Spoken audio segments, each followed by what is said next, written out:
지난 주일 저녁에 본다이 정션, 본다이 비치 가까운 곳에서 대규모 호주 역사상 처음 있는 테러 사건이 일어났습니다.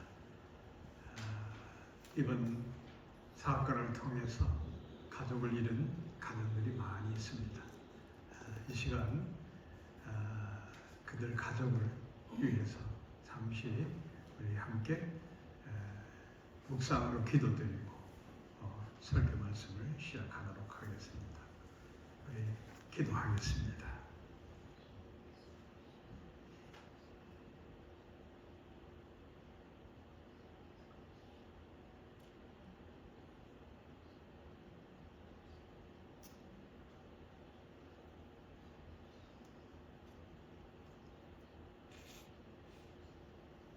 아멘. 이 시대는 과거 어느 때보다도 뉴스 속보가 아주 너무나 빠르게 보도되는 그런 시대입니다. 2024년 7월 13일에 지금은 대통령이 됐지만 당시 대통령 후보였던 트럼프 대통령이 총격 사건을 맞이했던 그 소식이 전 세계 긴급 속보로 보도가 되었습니다. 한국의 경제 칼럼을 쓰던 어느 작가는 이 뉴스를 보면서 맨 먼저 이런 생각이 떠오르랍니다. 잠깐만, 그럼 내 주식은 어떻게 되는 거야? 뭐 사람이 총에 맞아서 죽든 살든 간에 나는 내 돈이 중요해. 그 생각이 맨 먼저 떠오른다고 이렇게 글을 쓴 걸 제가 보았습니다. 그게 어쩌면 사람의 본능이 아닌가 생각이 듭니다. 여러분, 우리는 매일 좋은 소식, 나쁜 소식을 접합니다. 좋은 소식을 받게 되면 우리가 한량없이 기쁘겠지만 대체로 사람들은 이 나쁜 소식에 대해서 아주 민감해집니다. 엊그제 우리 HSC 시험 끝난 후에 성적이 발표가 됐습니다. 뉴스는 그날 아주 특별 취재를 합니다. 고등학교를 찾아가서 리포터가 이렇게 인터뷰를 하면서 이렇게 대화를 나눕니다. 우리 약자로 아타라고 그러는데 이 아타란 말을 여러분 잘 모를 거예요. Australian Tertiary Admission Rank라고 해서 HSC 시험 성적을 가지고 이제 대학을 들어가는 중요한 성적표입니다. 보면 두 부류로 나눠요. 그냥 기대했던 것보다 성적이 잘 나온 친구들은 그냥 깜짝이야 뛰면서 기뻐하고, 또 한 부류는 예상했던 것보다 시험을 망쳐가지고 안 좋은 성적이 나온 학생들은 시무룩한 그런 모습을 이렇게 레포트가 취재해서 보도를 했습니다. 사람은 좋은 일에 있어서 낙관적으로, 긍정적으로 생각하기도 하고 또 같은 사건을 보면서도 부정적인 생각을 하게 됩니다. 왜 그러냐? 우리 사람이란 존재는 하나님의 형상을 닮아서 창조적 능력을 갖고 태어난 존재들입니다. 그래서 긍정과 부정이 극명하게 달려지고 기쁨과 슬픔을 아주 극명하게 표현을 하는 겁니다. 어떤 주어진 상황 속에서 최선을 다하는가, 그게 창조적 능력입니다. 그 라틴어에 옵티머라는 단어가 있습니다. 이게 영어 문화권에서는 오늘 우리가 옵티미즘, 낙관주의라는 단어로 사용되는데 이 옵티멈이란 뜻은 비극 속에서 낙관을 하다는 그런 의미가 있어요. 그래서 옵티미즘이 우리 삶의 동기부여가 되고, 아무리 세상이 뒤집힌다 하더라도 우리 심령 속에 강한 의지를 피력할 수 있는 게 그게 옵티미즘이 되는 겁니다. 우리 마음속에 내재된 이유 중에 하나가 사람은 행복하게 살고 싶다는 그러한 그 의지력, 그게 어쩌면 낙관주의로 연결이 되는 겁니다. 특별히 우리 그리스도인들은 세상이 완전 뒤덮여지고 환난과 역경이 닥친다 하더라도 우리는 세상 사람들과 다르게 어떠한 절망 속에서도 소망을 갖고 그들에게 소망의 아이콘이 되어야 되는 거예요. 끝까지 부정적 생각을 버리고 하나님이 나와 함께 하신다. 그 확실한 믿음으로 절망의 늪에서 빠져나가야 되는 겁니다. 그걸 보여줘야 되는 거예요. 그런데 오늘 본문 말씀에 나오는 제사장 스가랴는 하나님의 기쁜 소식을 받고도 부정적으로 반응한 거예요. 부정적으로 리스폰스한 겁니다. 이 스가랴라는 이름은 유대 사회에서 아주 흔한 이름입니다. 그 말 뜻은 여호와께서 기억하신다는 그런 의미가 있습니다.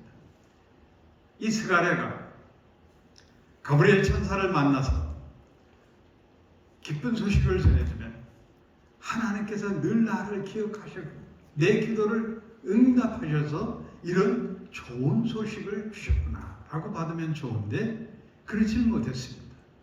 여기 주의 사자 앵글로스는 바로 가브리엘 천사인데 이 가브리엘 천사는 그 말 뜻이 히브리 말로 하나님의 사람, 하나님의 능력이라는 의미를 갖고 있습니다.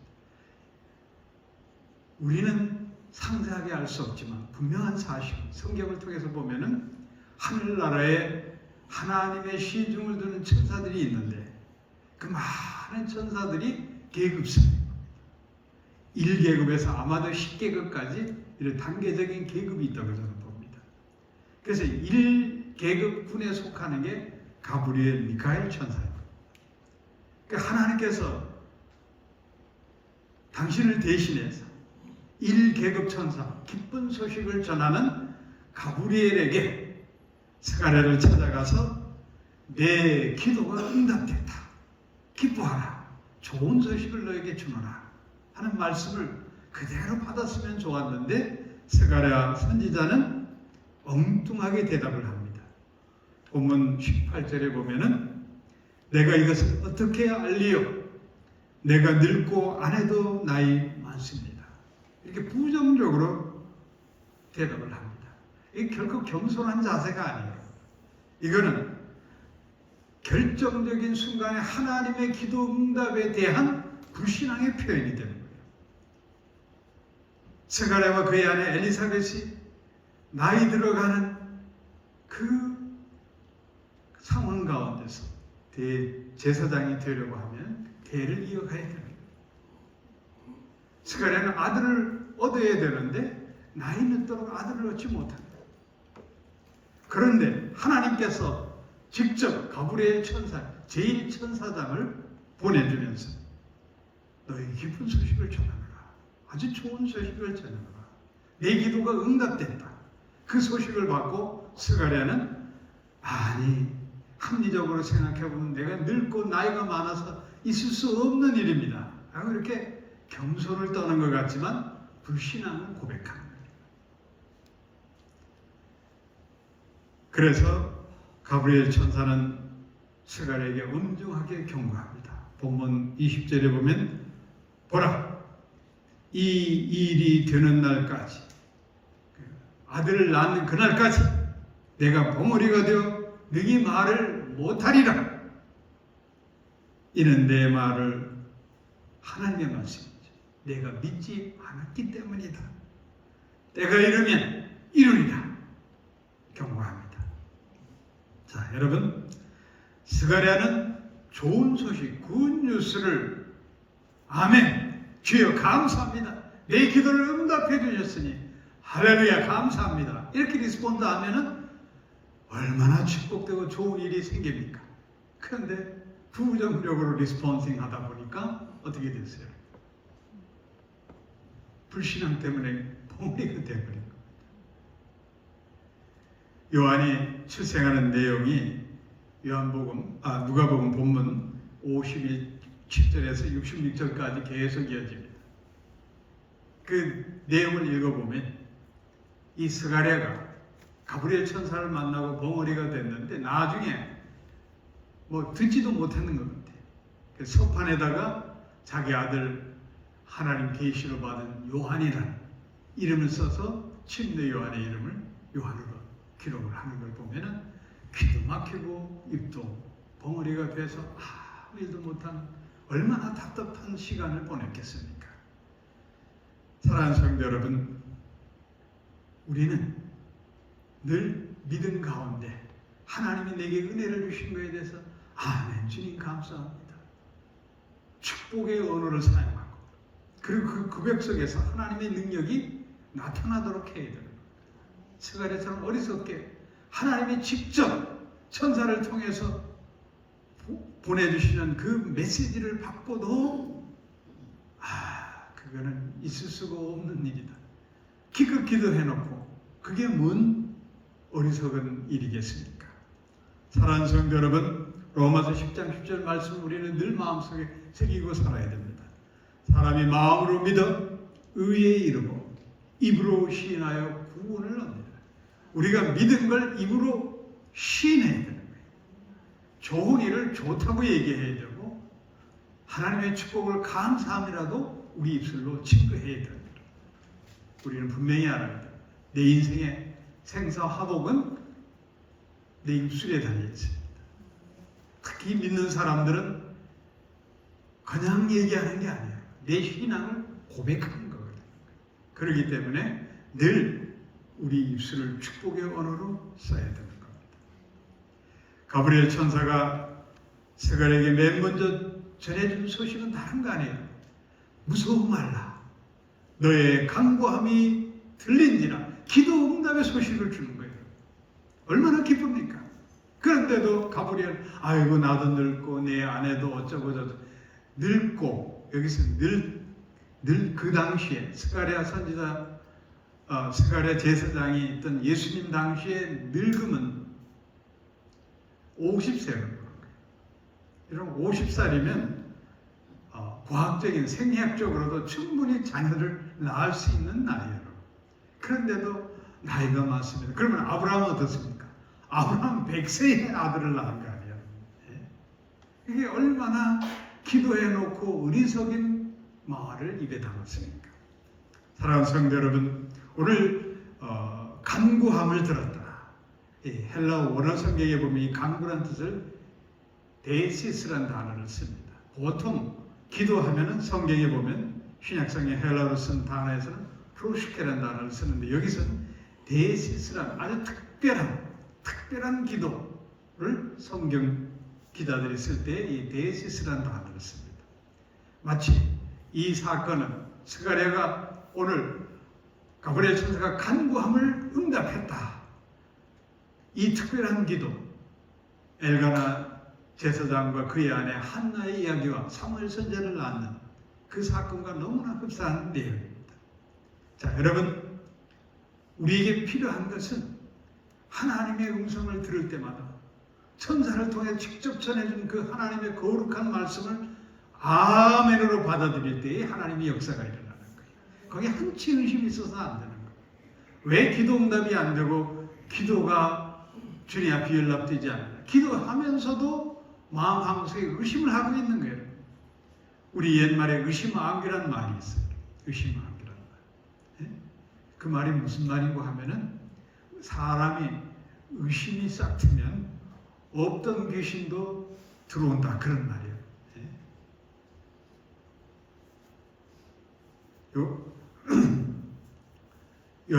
마태복음 21장 22절에서 주님은 분명히 말씀합니다. 너희가 기도할 때 무엇이든지 믿고 구하는 것을 따라하시기 바랍니다. 받은 줄로 믿으라. 기도했으면 기도 응답을 하나님 주실 줄로 믿습니다. 아멘. 그때 역사가 나타나는 거예요. 그래 보면 기도 많이 하는 것 같아도 결국은 결론에 가서 스가랴 제사장처럼 아이고 그건 불가능한 일이야 라고 주저앉으면 그 기도는 허무하게 끝날 수가 있는 겁니다. 분명히 주님 말씀하세요. 내 간구함을 들었노라. 우리 하나님, 우리의 고백되는 신앙, 간절한 소원을 우리 하나님 들어주실 줄로 믿습니다. 그러면 그게 우리 삶 속에 그대로 이루어질 줄로 믿습니다. 이게 우리 기독교의 신앙이에요. 사가랴가 하나님 앞에 큰 실수를 저지른 겁니다. 이 사가랴가 잘못 착각하는 것 중에 하나가 뭐고 하면은 사가랴 개인 자신에게 아들을 준다는 소식이 개인적인 일로 받아들인 거예요. 근데 사실은 하나님은 사가랴와 엘리사벳의 기도를 응답하셔서 이제 말씀이 육신이 되어 하나님의 성자 하나님이 말씀이 육신이 되어 이 땅에 오시는 그 마지막 길을 예비하는 선지자, 그 탄생하는 침례 요한은 구약의 수많은 선지자들이 하나님의 길을 예비했는데 맨 마지막으로 주님 메시아 예수 그리스도가 이 땅에 오기 직전에, 바로 직전에 주의 길을 예비한 선지자가 되는 거예요. 사가랴는 그걸 몰랐던 거예요. 개인적인 일로만 생각했던 거예요. 자, 여러분, 우리는 늘 하나님께서 내게 특별한 기도 응답을 주시고 하나님께서 음성을 주실 때는 내 개인적인 일로만 끝나서는 안 되는 거예요. 이 하나님의 역사 속에 하나님이 계획한 원대한 뜻이 무엇인지를 깨닫고 거기에 리스폰스 해야 되는 거예요. 하나님 앞에 감사하면서 그 기도의 역사를 응답을 받고 우리 삶 속에 내가 할 수 있는 일을 다 해야 되는 거예요.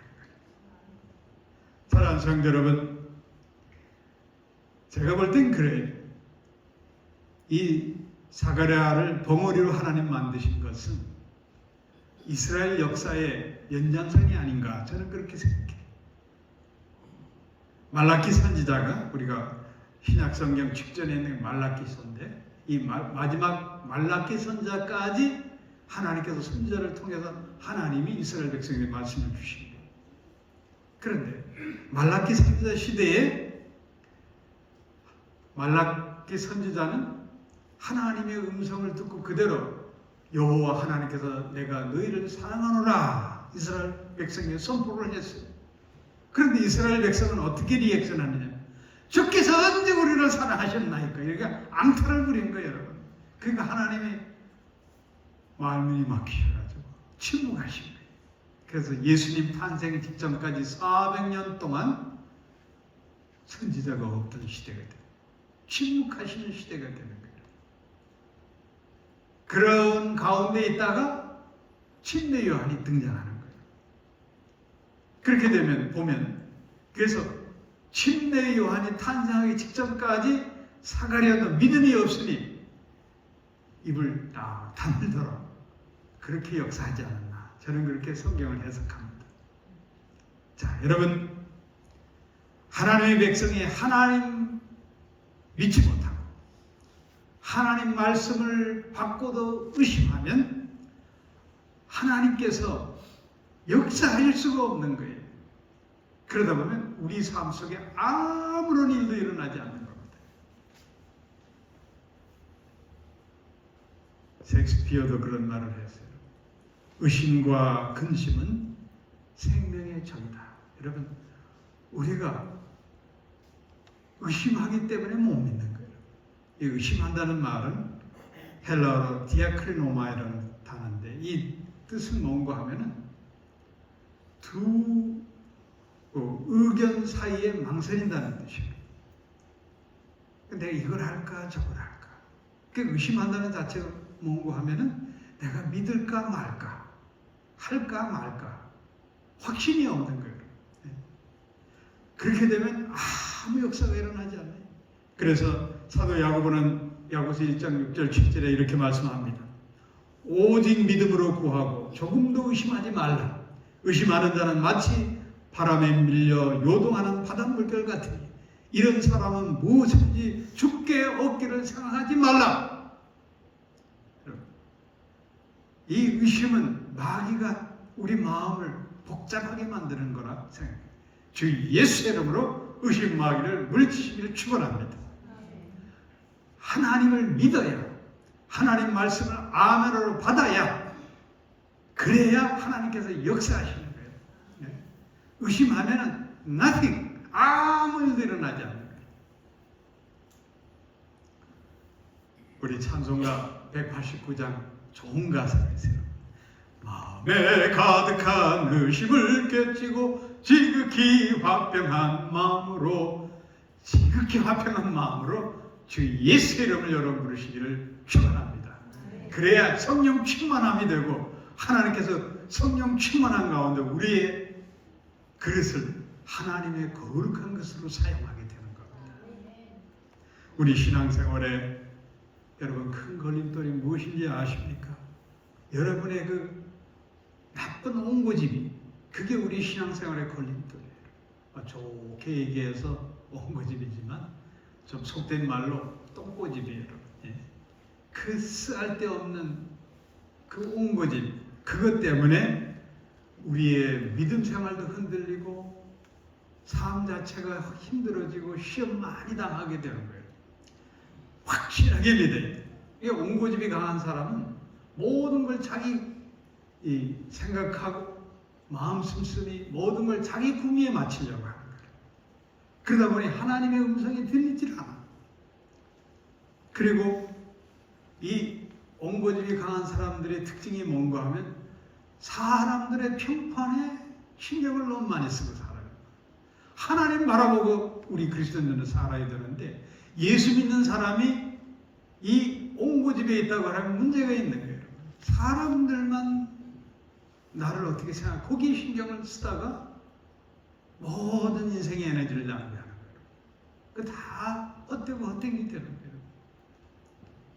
그리고 자기 주위 사람들이 자기를 떠받쳐주는 그 립 서비스 해주는 그런 달콤한 말만 듣기 좋아하는 거예요. 그래서 결국은 어떻게 되느냐? 이 옹고집이 강한 사람은 스스로 인생 망치게 되게 돼 있어요. 디모데후서 3장 16절 17절 말씀 우리는 늘 기억해야 됩니다. 모든 성경은 하나님의 감동으로 된 것으로 교훈과 책망과 바르게 함과 의로 교육하기에 유익하니 이는 하나님의 사람으로 온전케 하며 모든 선한 일을 행하기에 온전케 하려 합니다. 그러니까 하나님의 성경 말씀, 하나님의 말씀은 우리를 바르게 살도록 온전한 인간으로 만들도록 해주는 귀한 생명의 말씀입니다. 그렇기 때문에 이 하나님의 말씀은 하나님의 책찍이 담겨져 있는 거예요. 우리가 그런 말 하자. 오냐 자식이 호로 자식 된다고요. 예? 자식을 책찍으로 기를 수밖에 없어요. 정말 솔로몬이 분명히 우리에게 자식을 사랑하지 않는 자는 책찍을 들지 않는 자라고 분명히 말씀하는 거예요.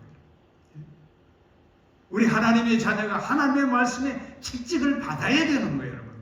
자, 이 시간 제가 회개하라고 설교하는데 이 말을 세상 바깥에서 여러분 들을 데 없어요, 여러분. 어디 가서 듣겠습니까? 이권을 놓고 서로 다투고 서로 비난할 수는 있어도 너 바르게 살아? 그렇게 살면 안 돼? 그래, 영적으로 도덕적으로 회개하라, 바르게 살라. 어디가 듣습니까?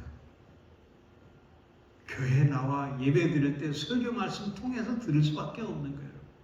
근데 우리가 분명히 알아야 돼요. 회개하라는 말씀이 여러분 내게 축복의 말씀이 되는 거예요, 여러분. 왜? 우리가 복을 받기 위해서는 하나님과 우리 사이에 가로막힌 죄악의 담을 깨트려야, 그래야 축복의 통로가 열리는 거예요, 여러분. 내가 하나님 믿노라 하면서도 회개하지 않고 죄의 담에 꽉 막혀 있는데 하나님이 아무리 복을 주려 해도 거룩하신 하나님이 복을 줄 수가 없는 거예요, 여러분. 이 죄의 담을 주 예수의 이름으로 무너뜨리고 축복의 통로를 만들어야 하나님이 우리에게 복을 주시게 되는 거예요. 회개하라는 말씀 어디가 듣겠어요, 여러분? 주일 예배 드리며 목사가 전해주는 설교 말씀에 그러나 들을 수 있는 얘기예요. 사랑하는 성도 여러분, 우리는 좋은 소식을 어떻게 받아들이냐에 따라서 하나님의 축복의 말씀이 될 수도 있고, 아니면 스가랴처럼 무시하다가 도리어 재앙을 만날 수도 있는 겁니다. 종교학자 칼뱅은 그에 있어서 기독교 강요에 아주 중요한 말씀을 했습니다. 하나님의 말씀을 네 인생의 나침판이 되게 하라. 여러분, 새겨서 들어야 돼요. 우리가 인생을 살아가는데 여러 가지 갈래의 길이 있어요. 하나님이 예정하시고 복받는 길을 가려고 하면 하나님 말씀이 이 나침판을 들고 그 길로 가야 되는 거예요. 세상에 뭐 철학자의 얘기도 있고 심리학자의 얘기도 있고 자기 개발에 좋은 책을 쓰는 작가들의 얘기도 있고 뭐 들을 게 너무너무 많지만은, 그러나 분명한 사실 하나는 우리 인생의 온전한 길, 축복의 길은 하나님의 말씀이 내 인생의 나침판이 되어야 되는 거예요. 우리의 부족함을 깨닫게 되면 우리 성부, 성자, 성령 하나님께서 내 부족한 영역을 채워주십니다. 그래서 우리가 다 내려놓고 주의 음성을 들어야 되는 거예요. 그게 가장 좋은 굿뉴스가 되는 거예요. 좋은 소식, 그게 가장 굿뉴스가 되는 거예요. 여러분들이 잘 아는 이혜령 박사님이 살아생전에 기독교 방송에 출연해서 자신이 개종한 계기를 밝힌 적이 있습니다. 그분의 딸 이민아 목사님이 병에 걸리고 외로웠을 때에 딸이 아버지 이름을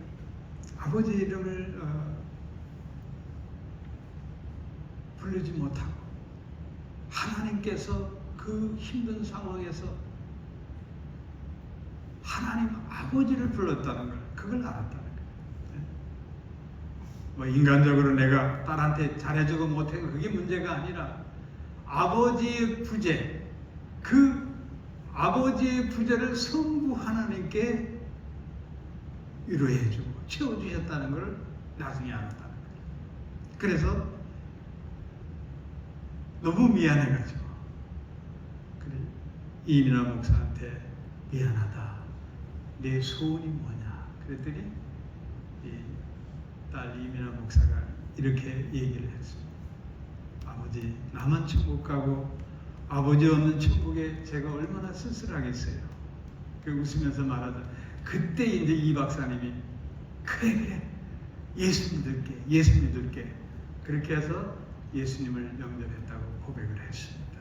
여러분, 우리는 우리 삶에 정말 남에게 기쁜 소식을 전할 일들이 참 많은데 우리는 예수를 전해야 돼요. 예수를 전하는 일보다 더 기쁜 일이 없어요. 이게 진정한 복음의 소식이 되고 기쁨의 소식이 되고 좋은 소식이 되는 겁니다. 믿음으로 사는 우리에게는 하나님의 말씀이 절실합니다. 우리가 좋은 일로 복을 받으려면 하나님 말씀을 주야 묵상해야 하나님께서 우리에게 좋은 소식을 주시는 겁니다. 그게 기도 응답이 될 수도 있고 내가 예기치 않았던 놀라운 하나님의 이사 표적이 내 눈앞에 나타날 수도 있고, 그래서 우리가 늘 하나님 말씀을 잘 묵상하면서 하나님 뜻을 향해서 하나님 뜻에 맞출 수 있는 그러한 자세로 끊임없이 기도하는 것, 이게 우리 삶의 중심이 됩니다. 이게 바로 우리의 믿음 생활입니다. 사랑하는 성도 여러분, 이 시대는 온갖 뉴스가 난무합니다. 다른 의미로 말하면 우리가 습득해야 될 정보가 너무너무 많아요. 스마트폰 하나만 가지고도 유튜브, 쇼폼, SNS, 소셜미디어 정보가 그냥 세상 전 세계의 정보가 홍수처럼 밀려오는 거예요. 근데 여러분, 홍수가 났을 때 마실 물이 없어요. 물은 많은데 정작 우리가 생명을 유지할 이 생수가 없어요. 이걸 우리는 기억해야 돼요. 우리가 이 세상에 여러 가지 알아야 될 정보가 너무너무 많지만은 우리가 분명히 알아야 될 것은 우리의 생명을 구원할 이 정보, 예수 그리스도, 이 귀한 하나님의 말씀은 교회 중심으로 하나님 말씀밖에 없어요. 사랑하는 성도 여러분, 우리 주위에는 알게 모르게 나쁜 소식으로 우리를 힘들게 하는 사람들이 많습니다. 여러분의 해치는 무리들이 항상 여러분 주위에 있어요. 그래서 요즘은 사이코패스라는 말을 많이 하는데, 좀 나를 괴롭히는 사람 사이코패스라고 그러는데, 그 사이코패스가 정말 많아요. 꼭 교도소 안에 살인을 저지른 사이코패스만 있는 게 아니라 우리의 직장 생활의 동료들 가운데, 친목교원들, 동무회 사이에, 심지어 교회 안에도 사이코패스가 있어요. 그런 사람들이 얼마나 우리를 힘들게 하는지 몰라요. 그들이 활개치고, 그 사이코패스의 문제가 뭐냐? 다른 사람에게 나쁜 영향력을 너무 많이 준다는 거예요. 좋은 영향력을 주는 무리들이 이 시대에 너무 귀한 거예요. 한번 여러분 점검해 보세요. 이런 시대가 바로 21세기 AI 시대예요. 그 가운데 여러분들이 살아가고 있어요. 그렇기 때문에 우리는 이렇게 영적으로 메마르고 도덕적으로 타락해가는 이 시대 속에 말만 빛과 소금이 아니라 정말 하나님의 빛의 자녀답게 그들에게 기쁜 소식, 좋은 뉴스, 굿뉴스를 전하는 여러분 되시기를 축원합니다. 사람들은 공짜로 뭘 얼마 주겠다고 하는 것을 좋은 소식으로 생각합니다. 착각이에요. 이 세상에는 공짜가 없어요. 우리 기독교인들조차도 공짜면 그냥 양재면서 먹는다는 우리나라 사람들 속담이 있듯이 너무 공짜 좋아하는 거예요. 데살로니가 후서 3장 10절에 분명히 말씀합니다. 누구든지 일하기 싫거든 먹지도 말게 하라. 사도 바울이 명령했어요. 자, 그런데 일하지 않고도 얼마든지 먹게 해준다고 하는 사람, 그 사람 가짜, 우리 성경적으로 가짜 선지자예요. 거짓 선지자에 불과한 거예요. 어떤 분이 재밌는 글을 썼어요. 그걸 제가 보고 공감하겠구나 하는 생각이 들었어요. 미국의 추수감사절에 대한 글이었는데 상당히 저에게도 감동을 줬어요. 청교도들이 웨이프라를 타고 1620년 11월 11일에 미국에 도착합니다. 열악한 환경 속에서 풍토병에 죽고 얼마나 힘들게 신대륙에서 개척을 시작합니다. 청교도들은 공동생산, 공동분배를 목표로 두고 함께 농사를 지었어요. 그리고 노약자나 병든 사람이나 어린이들은 노동도 하지 않게끔 쉬게끔 했어요. 근데 문제가 생겼어요. 그렇게 몇 해를 지내다 보니 흉년이 들어가서 다 굶어 죽게 생긴 거예요. 그래서 그 당시 청교도 지도자가 아주 극단적인 선포를 한 거예요. 내년부터는 각자 도생이다. 여러분, 각자 땅을 나눠줄 테니 각자 알아서 농사를 짓고 서바이빙, 살아남아야 된다. 이렇게 선포했어요. 처음에 그 소식을 접한 청교도들은 얼마나 충격이었고 나쁜 소식으로 이해했을 수도 있어요. 그런데 놀라운 일이 벌어졌어요.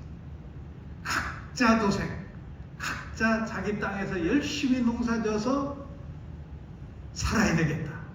그러자 풍년이 들더라는 거예요. 그래서 나온 게 추수감사절 예배예요. 그래서 그분은 그렇게 글을 썼어요. 미국의 추수감사절은 선의로 포장된 지옥으로 가는 길에서 탈출했기에 생겨난 국가 기념일이다. 이렇게 평가를 했어요. 여러분, 청주도 지도자가 각자 도생을 선포할 때는 나쁜 뉴스로 느껴졌지만, 그러나 그 선포 속에 하나님의 메시지가 있었던 거예요.